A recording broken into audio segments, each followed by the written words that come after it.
This illustration deals with electrically safe work condition policy in accordance with 70E 110.5K. The purpose of the change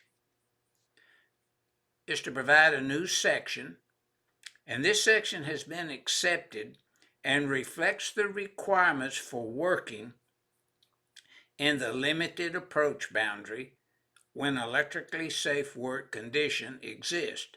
Now we know by the call out on the left hand side top of the illustration that this equipment is in electrically safe work condition, locked and tagged out in accordance with Article 120.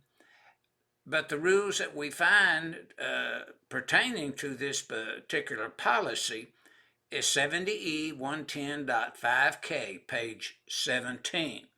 Notice there's an insulating mat here that's listed in 250.16 of 70E on page 44 that maybe be a little damped area here, or maybe concrete's not completely dried to suit the person, so they took an extra precautions and got a mat because their knee might be on the floor in some manner. Now, notice the note.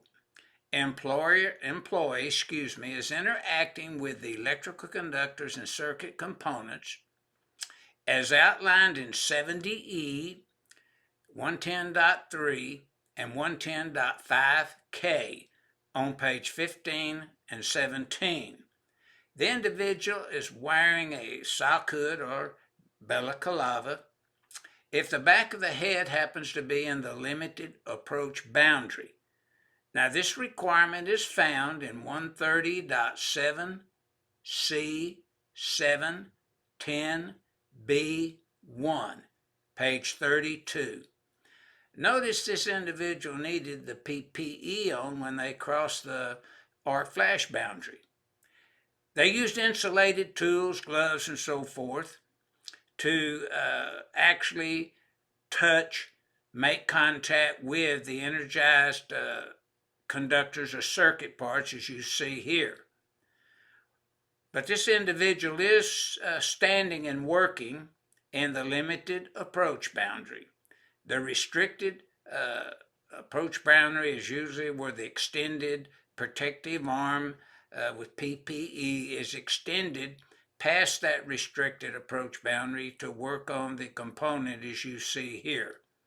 Now, this is a qualified person as defined in Article 100, working within the limited approach boundary, 70E 130.4F3 on page 25. And notice putting this equipment into electrically safe work condition and following that policy in Article 100, Article 120, electrical arc flash could exist when performing such a task. And if there happened to be say, 120 volt circuit in there that's totally enclosed, that could be automatically made from another location, that would be a situation where electrical arc could exist from this contactor or whatever, or interlock, whatever it may be, being made by remote location means. So that's what this illustration is illustrating. When a workman or employee is interacting with electrical equipment, either testing, repairing, pulling maintenance, making an infrared inspection, and other tasks that may be performed.